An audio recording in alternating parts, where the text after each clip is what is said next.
visión completa y objetiva.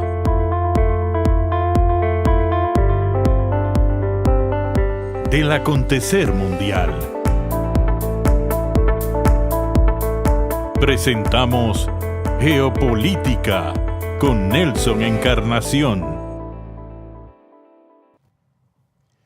Buenos días, amigos y amigas, bienvenidos a esta entrega del día de hoy de Geopolítica. Este es el primer programa del año 2026, de modo que les deseamos a todos un feliz año de este 2026 que apenas comienza y que está lleno de expectativas, de muchas, algunas interrogantes, pero en el sentido general, con expectativas de que sea un año bueno en términos materiales.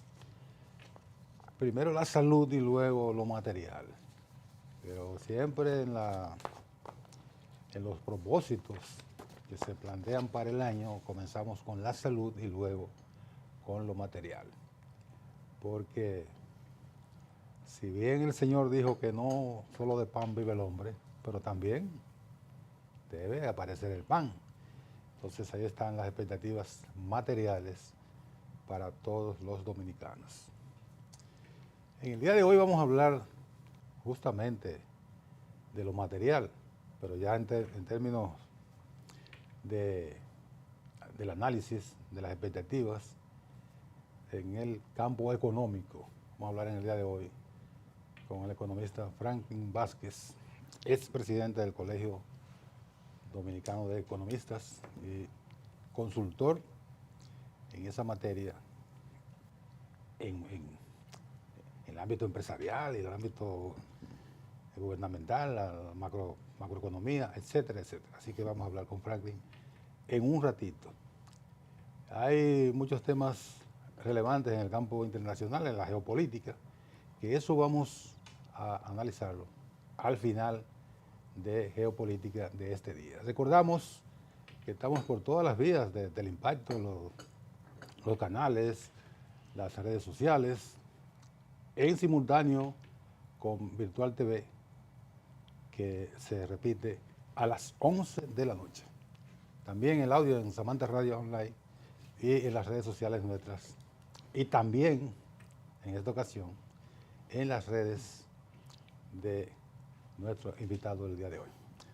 Así que venimos después de la pausa con la entrevista con Franklin Vázquez.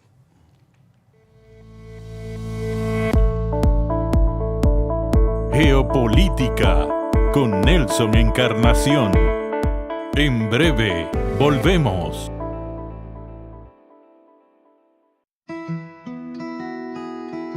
Si de algo saben las abejas, es de flores.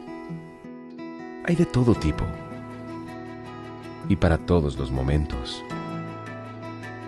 Lo importante no es solo su color, tamaño o forma, sino lo que hace sentir cada una. Y para esos sentimientos trabajan. Igual que el Banco Central, que trabaja para hacer florecer la economía y que sientas estabilidad. Para ese sentimiento de tranquilidad. Para ese sentimiento de crecimiento y desarrollo, para que la primavera llegue a todos los sectores y los planes de muchos den grandes frutos. Banco Central de la República Dominicana, 75 años trabajando por una estabilidad que se siente.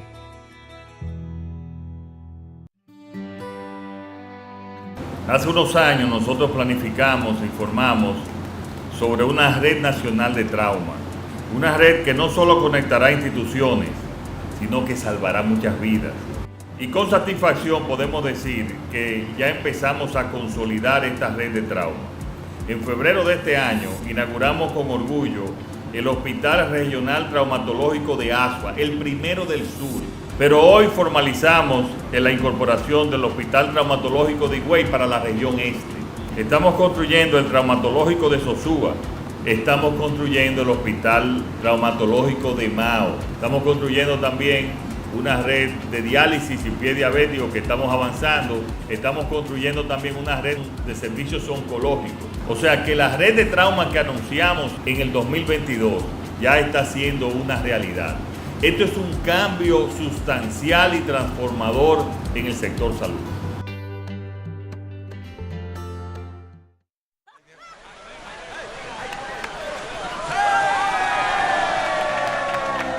Hemos dado tantos pasos, hemos hecho sueños realidad. En cada esquina de esta tierra, ¡Nueva Nueva York!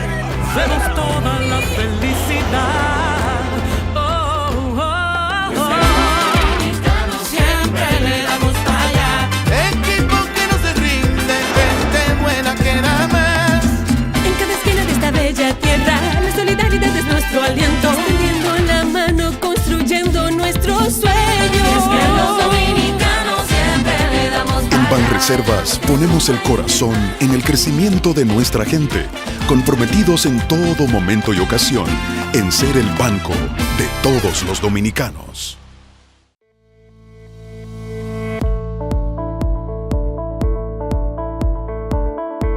Estás viendo Geopolítica con Nelson Encarnación. Yo creo sin ninguna duda que el primer programa con un economista de la talla de Franklin Vázquez, que debo decir que es hijo de un gran amigo mío, don Hungría Vázquez, una figura literaria y polemista. El primer programa de Geopolítica con Franklin yo creo que es bastante oportuno, porque como decía en la introducción, todos los años al comienzo generan muchas expectativas, sí.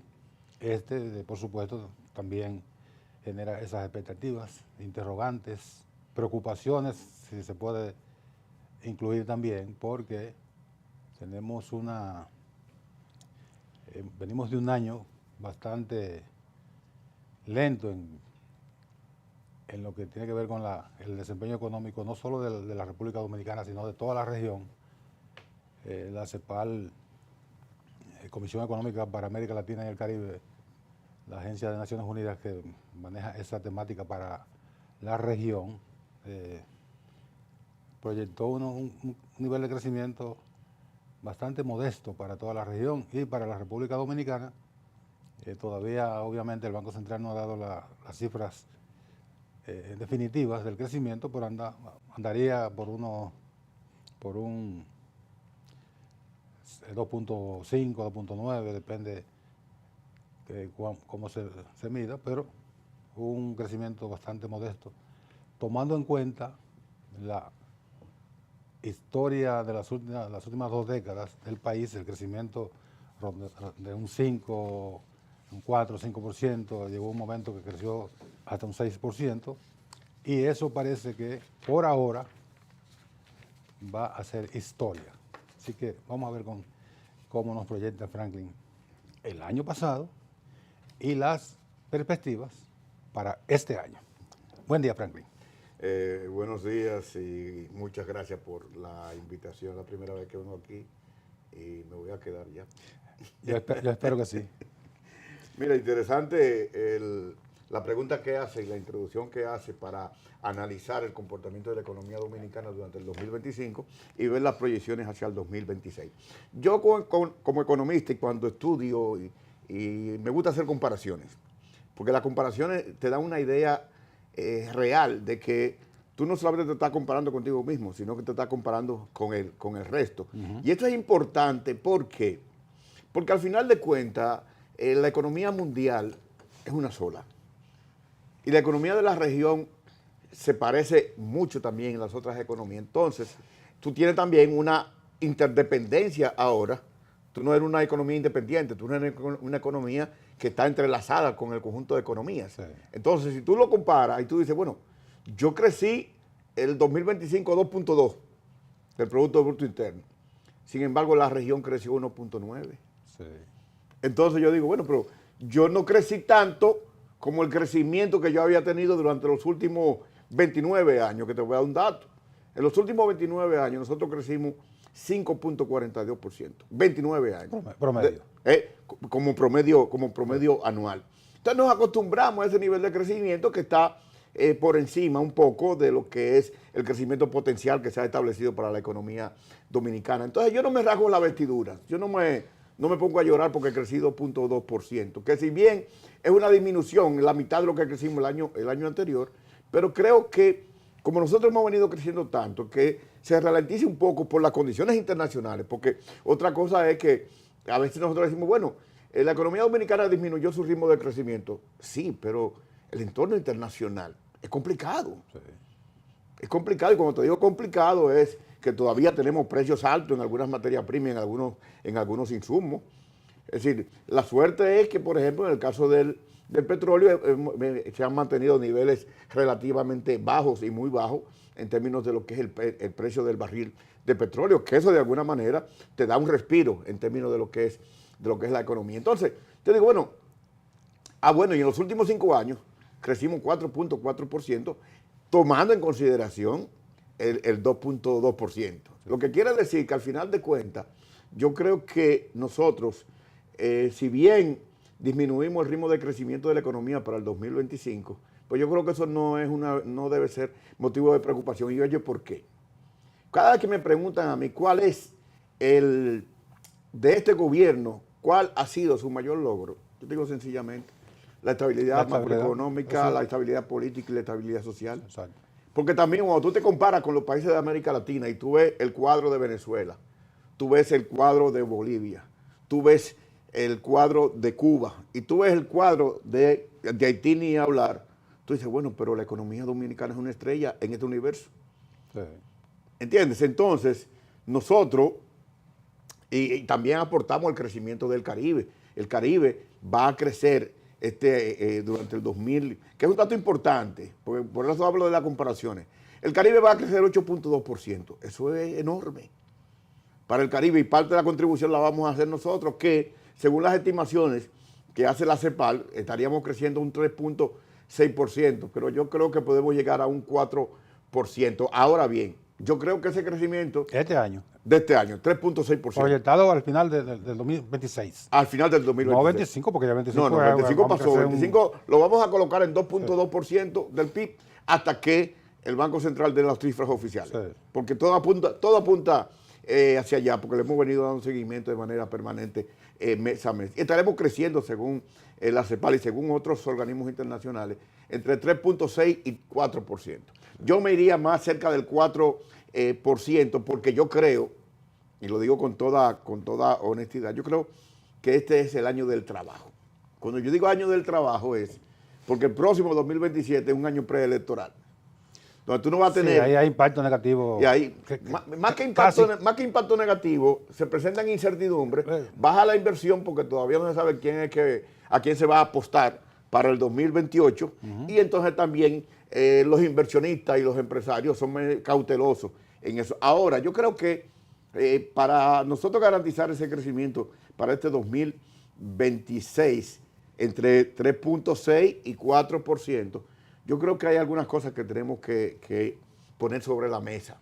Yo creo que la discusión seria sobre la reforma fiscal hay que tenerla. Y también lo voy a decir con toda sinceridad, yo creo que si se va a someter a una reforma fiscal tiene que ser ya. Y cuando digo ya es que se comience la discusión ahora, para que todo lo que implique modificaciones de leyes, modificaciones del sistema tributario, modificaciones de la estructura de gasto público, se haga en el presupuesto del 2027. Salir de eso ahora. Y salir de eso ahora. Y yo creo que la ciudadanía, los empresarios, el sector laboral, el sector social, yo creo que han hecho conciencia de la necesidad de que eso se haga. Y yo creo también van a haber elementos en contra. Por ejemplo, el caso Senasa probablemente va a ser un elemento que vaya en contra de la reforma fiscal. ¿Por qué te lo digo? Porque muchos van a decir, bueno, pero ¿para qué nosotros vamos a hacer una reforma fiscal para obtener más ingresos? ¿Para que se los roben?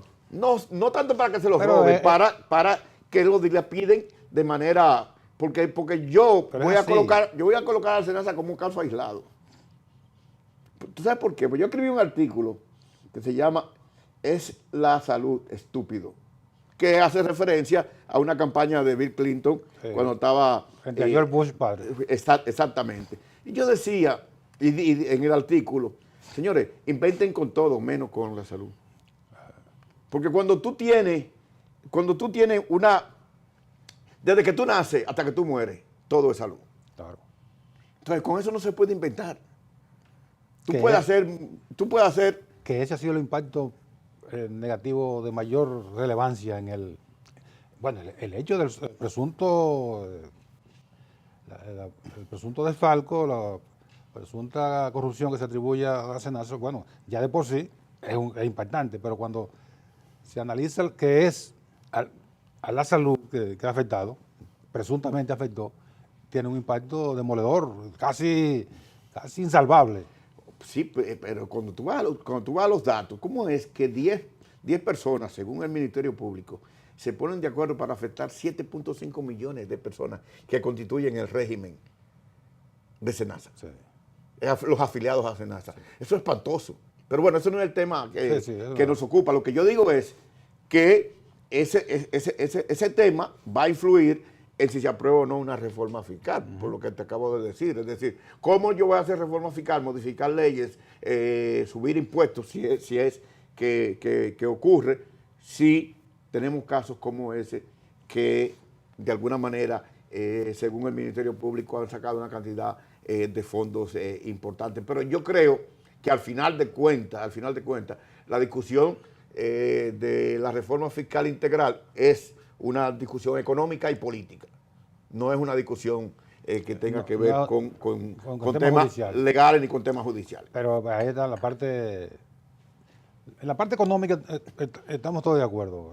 Incluso quienes estuvieron en desacuerdo con la reforma que el presidente retiró en octubre de 2024,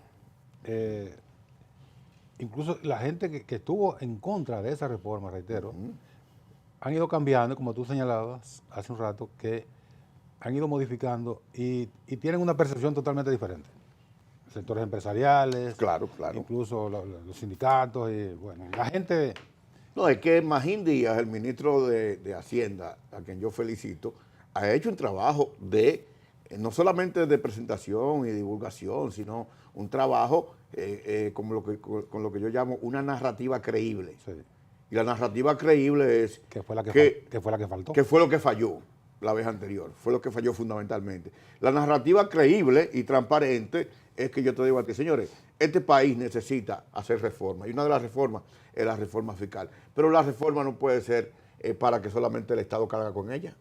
Tenemos todos que cargar de alguna manera con eso. Obviamente, lo que tú no puedes es hacer una reforma para castigar a los pobres o castigar a la clase media como normalmente ocurre. Yo creo que aquí tiene que haber un equilibrio. Y ese equilibrio tiene que ser que a todo el mundo le corresponde una cuota en función de su contribución a la economía y en función también de su rol y su papel. Pero que la parte económica, estamos de acuerdo. Ahora, la parte política, que eso depende naturalmente y enteramente del presidente de la República. La parte política, el presidente ha cambiado, ¿tú percibes que el presidente ha cambiado su posición, que cuando retiró la reforma dijo... No hay ninguna reforma en este periodo de gobierno. ¿Tú crees que ha ido variando? No, yo creo que el presidente fue una respuesta momentánea y de un momento específico, reitero, pero esto no es un tema de que el presidente diga, son las circunstancias. Tú tienes un problema fiscal en el país, tú tienes un déficit fiscal que tiene 13 años, entonces tú no puedes seguir cargando con ese déficit fiscal. Tú tienes que hacer una reestructuración del gasto público, tú tienes que hacer una reestructuración del sistema tributario, ¿entiendes? Entonces eso no es, yo no estoy diciendo que el presidente haya cambiado de posición, lo que digo es que hay que analizar primero, porque el presidente es el presidente, pero tú tienes una estructura de gobierno y una administración del gobierno que es para la ciudadanía. Sí, pero la última palabra, porque quien tiene la voluntad política es el presidente de la República. No, estoy de acuerdo contigo, lo que yo te digo es que el presidente en ese momento planteó eso, pero yo entiendo que hay que hacer una reflexión profunda sobre la necesidad de esa reforma fiscal integral. Sí. Es decir, porque cada vez que estamos nosotros postergando cosas, postergando reformas, postergando medidas, postergando políticas, eso al final de cuentas no es saludable para nadie. Y yo te digo a ti una cosa, si el presidente ha planteado que quiere duplicar el tamaño de la economía al 2036, para eso hay que hacer reformas. Con un 14% de presión tributaria, ¿no? 14.3% no lo va a de presión conseguir. tributaria, es decir, eso es prácticamente imposible, pero además tú tienes que tener un conjunto de políticas y medidas concretas que te ayuden a eso. Por ejemplo, tú tienes que hacer una reforma del sistema de seguridad social en este país. Entonces, esas son cosas que de alguna manera tienen que estar en una reforma fiscal integral, porque al final, cuando tú hablas de reforma fiscal, tú estás hablando de, como dice Antonio Siriaco, el economista, es decir, la reforma fiscal es la madre de todas las reformas. Sí, porque al final de cuentas, ¿de qué se trata? Se trata de recursos, se trata de fondos públicos, se trata de impuestos. Y obviamente se trata de una reestructuración del gasto que yo creo que también es necesaria e importante. Bueno, y como el Estado es que marca el ritmo de la economía, de una economía, de la economía de cualquier país, si el Estado tiene ahí una ancla que frena esa dinámica, pues se va a transferir a todos los sectores. Sí, pero ahí yo voy a diferir en algo contigo. Y discúlpame porque este programa es tuyo. No, pero tú eres el invitado.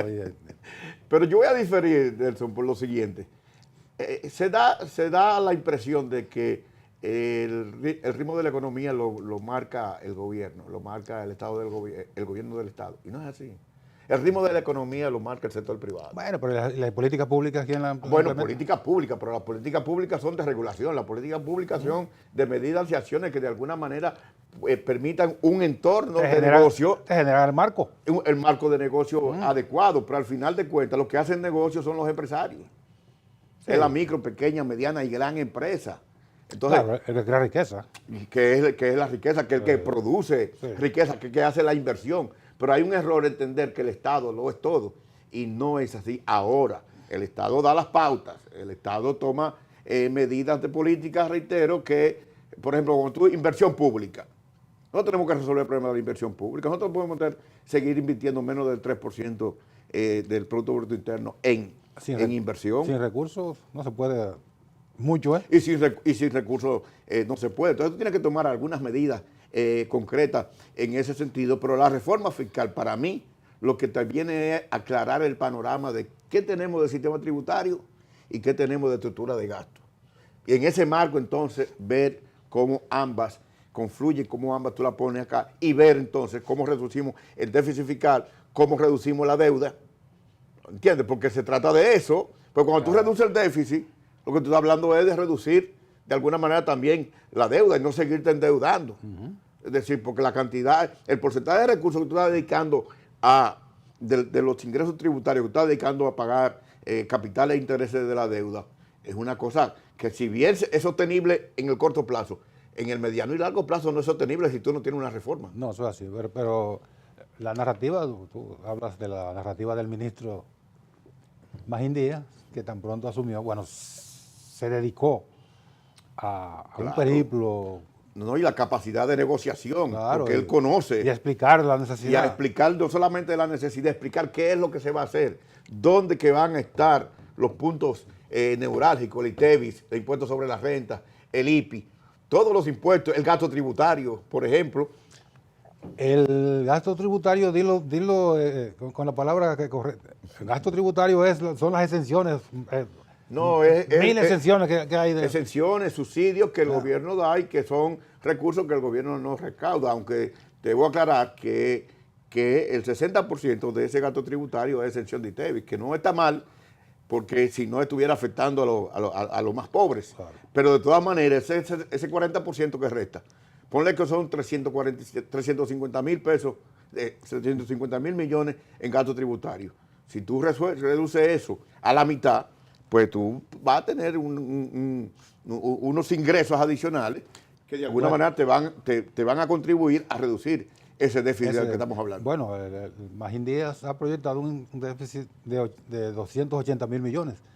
Si reducimos el gasto tributario, desaparece el déficit.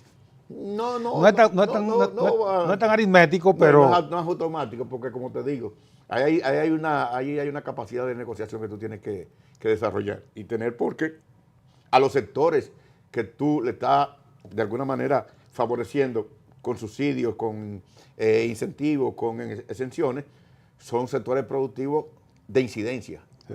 Es decir, tú tienes transporte, tú tienes turismo, tú tienes zona franca, tú tienes sectores importantes. Entonces, de alguna manera, tú tienes que tener una capacidad de negociación y de convencimiento, pero además de eso, yo te digo a ti una cosa, y ahorita tú lo decías, y ahora vuelvo a darte tal vez el voto de que el Estado tiene que tomar decisiones por encima de intereses particulares. Sí. A lo que el gobierno tiene que proteger es a los pobres, Así. fundamentalmente. Así, pero tú decías y es el discurso que enarbolan tanto el gobierno como algunos economistas, en el caso tuyo y otros, de que el entorno internacional no es favorable. Sin embargo, cuando analizamos el sector externo de la economía dominicana, vemos que todos han estado dinámicos. Por ejemplo, te acaba de dar la información de que el pasado año reciente, el 2025, las exportaciones llegaron a más de 13.000 millones de dólares. Sí. El turismo generó alrededor de 11.500 millones. Las remesas alrededor de también 12.000 millones, se proyecta más o menos. La inversión extranjera directa, 4.000 y pico millones. La zona franca, 6.000 u 8.000, entre 6 y 8.000 millones. Sí, porque son las exportaciones igual. Porque la Bueno, mayor parte de las exportaciones son zonas francas. Bueno, dentro de las exportaciones, sí, la mayor es zona franca. no está segregado. No, eso no está segregado. Digo, está segregado cuando tú analizas el dato. Sí, pero lo que te digo es que las exportaciones dominicanas, la mayor parte son exportaciones de zona franca. Pero bueno, el Banco Central proyecta alrededor de 46.000 millones de dólares que De genera ingresos. la economía dominicana. Eso es mucho dinero. Para una economía del tamaño de la República Dominicana es un sector externo de la economía bastante robusto. Sí, pero eso hay que analizarlo, porque eso no es que yo te doy a ti 46.000 y tú te lo vas a echar a los bolsillos. No, claro y que ya. no. Pues tú tienes turismo, que la mayoría se quedan los tour operadores con ese dinero. Eso no entra aquí.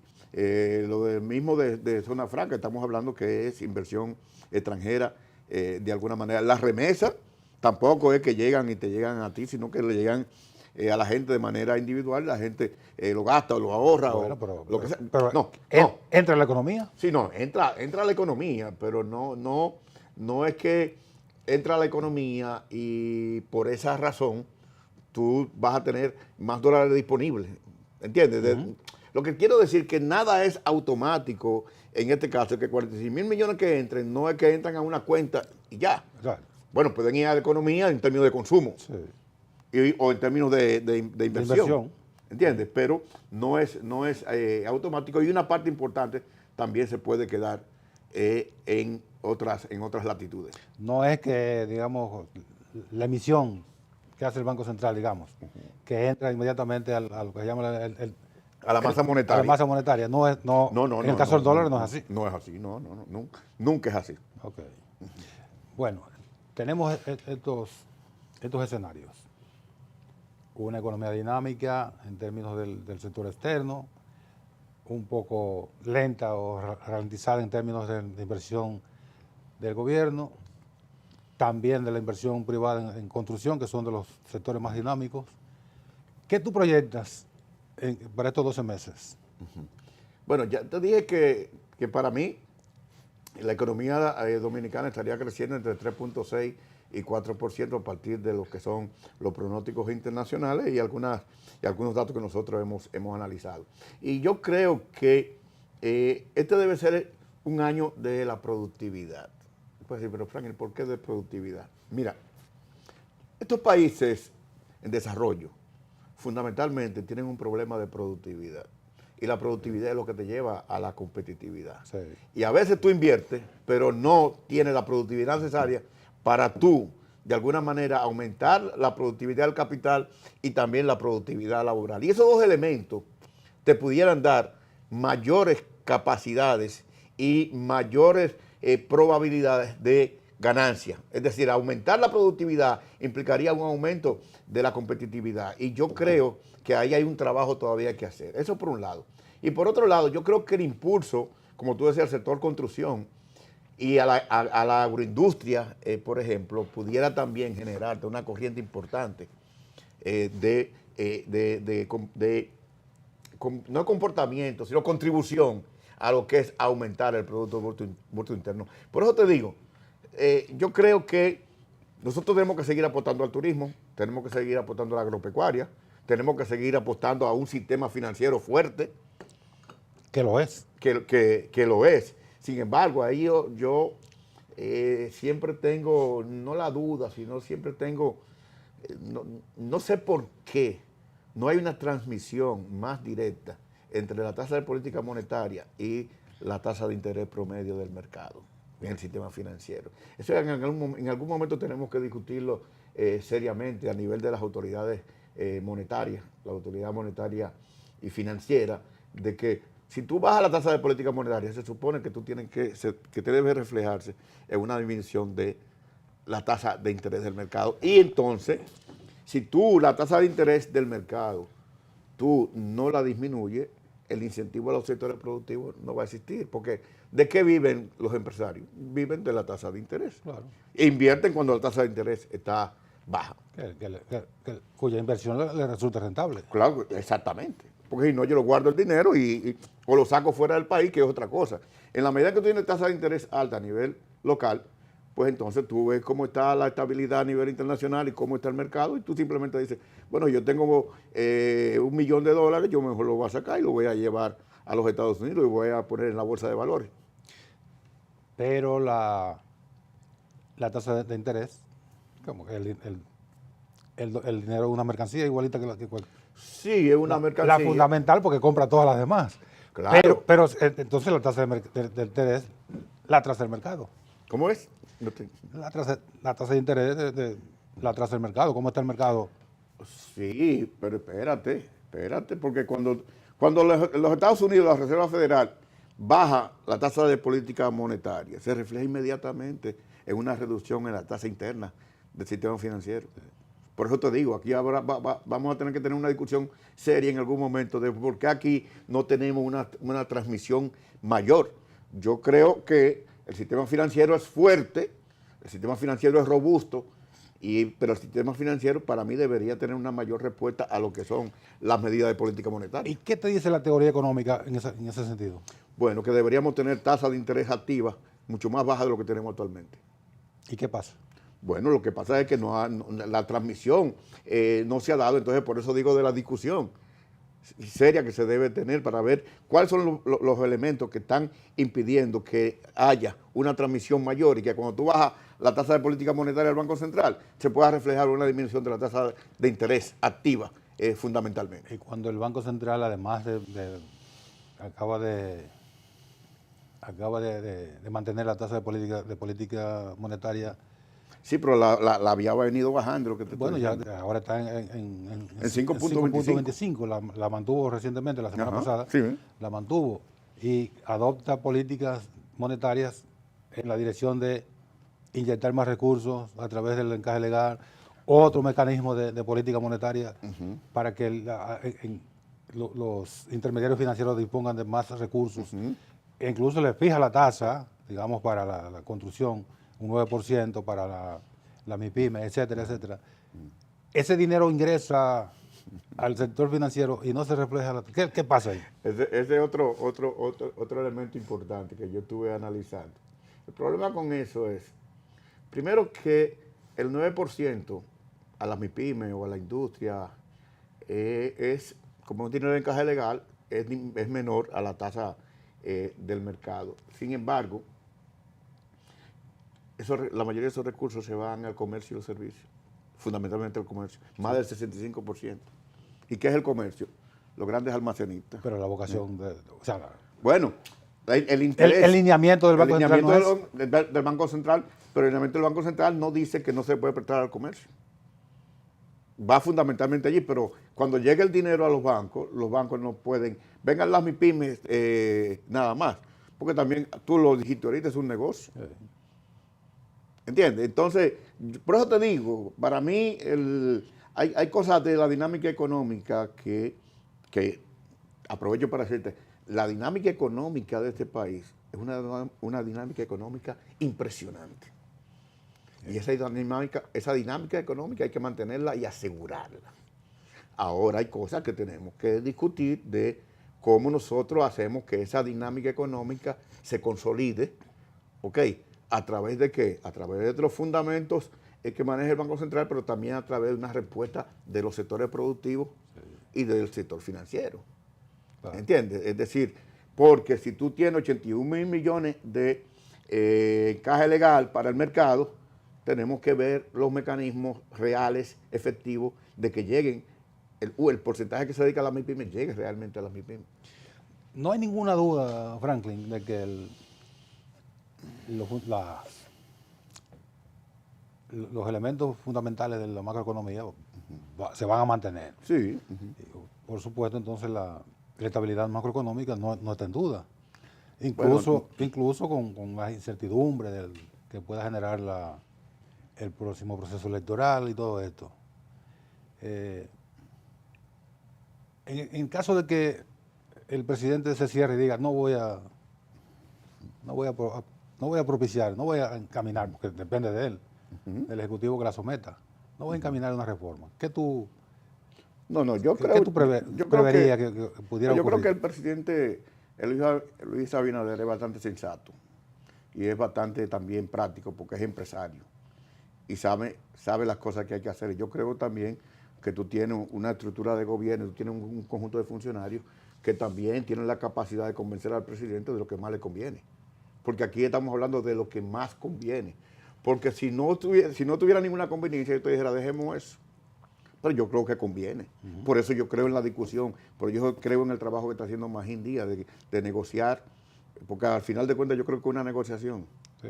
No es un consenso que tú tienes que buscar, es una negociación con todos los sectores. Y yo creo que al final de cuentas yo creo que eso va a ocurrir. Y esa estabilidad de la que hablamos, es una estabilidad que hay que asegurarla, pero hay que asegurarla de nuevo con medidas de largo plazo, no con medidas de corto plazo nada más. Es correcto.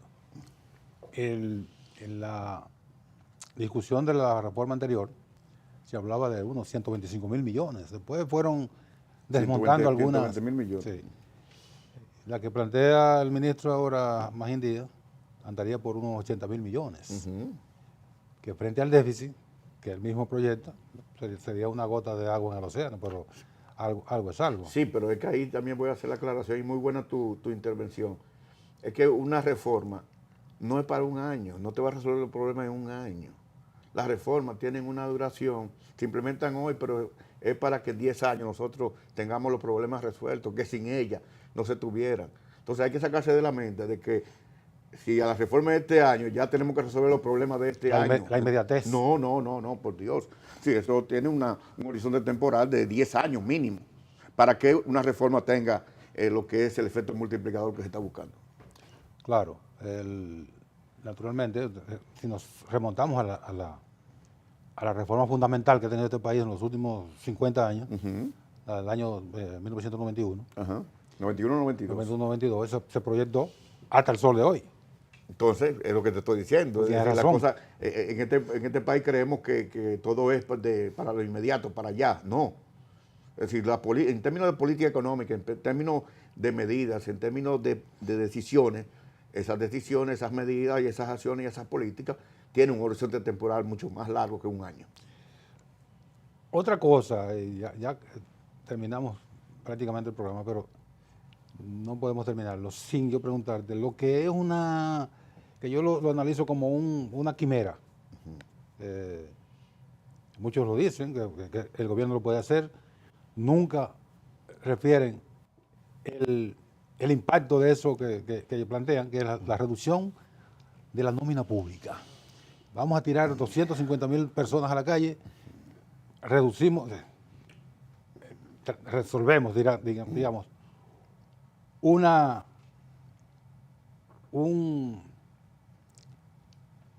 ¿cómo se puede decir?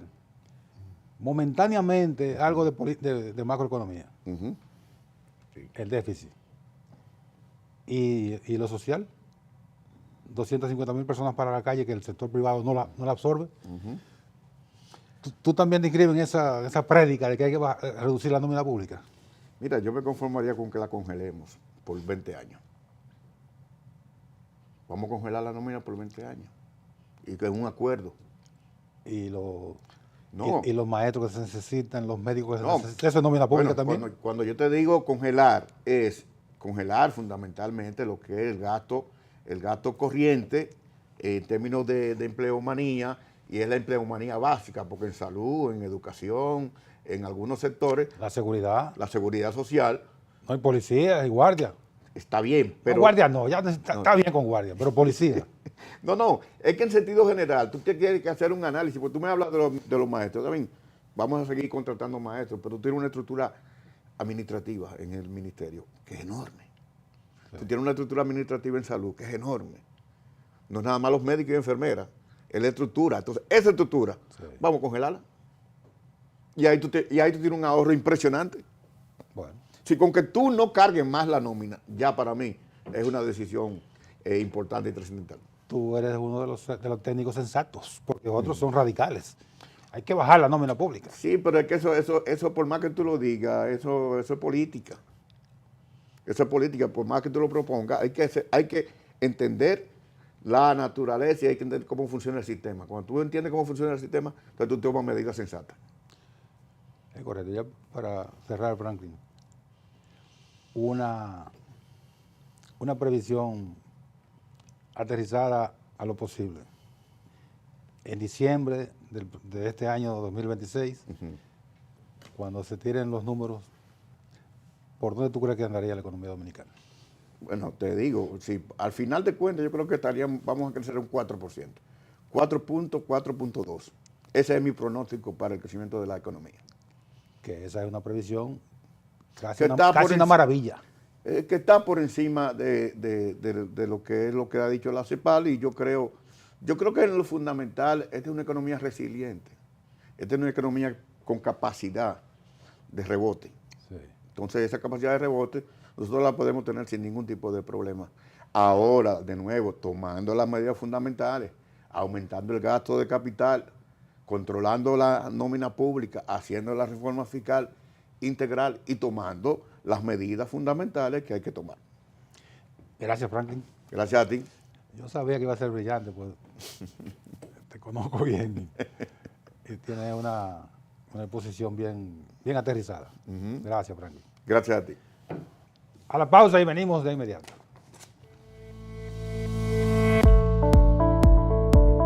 Geopolítica con Nelson Encarnación. En breve, volvemos.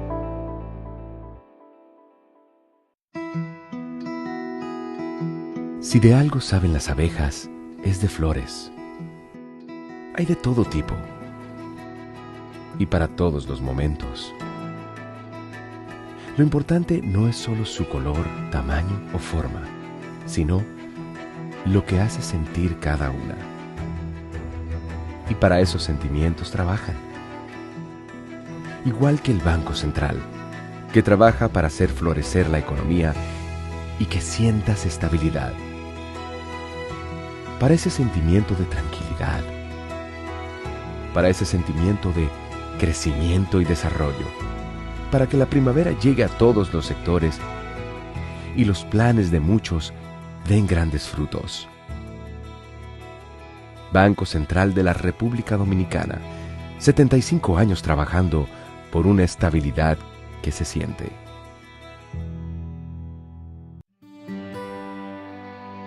Hace unos años nosotros planificamos e informamos sobre una red nacional de trauma.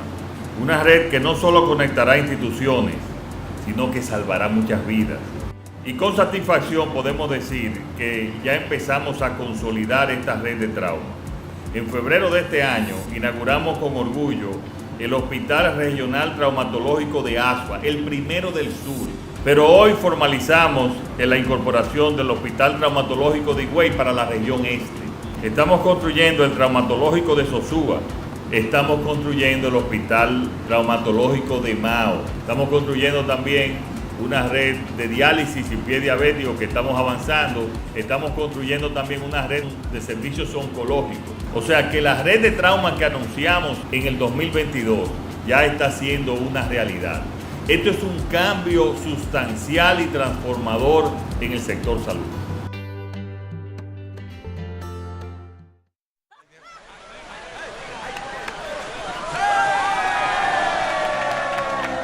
Hemos dado tantos pasos, hemos hecho sueños realidad.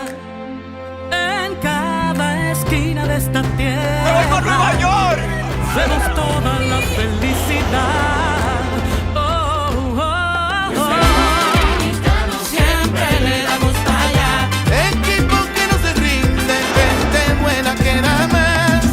En cada esquina de esta bella tierra, la solidaridad es nuestro aliento. Extendiendo la mano, construyendo nuestros sueños. Es que los dominicanos siempre le damos En para allá. Banreservas ponemos el corazón en el crecimiento de nuestra gente, comprometidos en todo momento y ocasión en ser el banco de todos los dominicanos.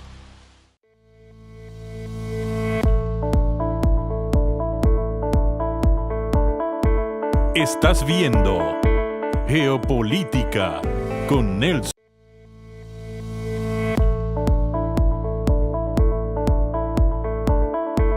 Estás viendo Geopolítica con Nelson Encarnación. Bueno, ya en la recta final de esta entrega de hoy de Geopolítica, tenemos en el ámbito internacional, siguen gravitando los temas en este comienzo de año. Pero algunos de ellos, en vez de marcar una perspectiva hacia la solución, se sigue agravando. Por ejemplo, la guerra entre Rusia y Ucrania no parece que tenga visos de finalizar ni siquiera disminuir, a pesar de los esfuerzos que ha venido haciendo el presidente de los Estados Unidos, Donald Trump, que ha asumido el término de la guerra como una parte fundamental de sus políticas o de su política exterior. En las últimas horas, Ucrania lanzó una andanada de ataques, incluyendo un ataque a una residencia del presidente Vladimir Putin, que ha generado mucha repulsa a nivel internacional, porque entienden que, así como Rusia nunca se ha propuesto atacar las residencias del presidente de Ucrania, ni siquiera el palacio presidencial en la capital Kiev, de ese mismo modo, tampoco Ucrania debería recurrir a ese recurso.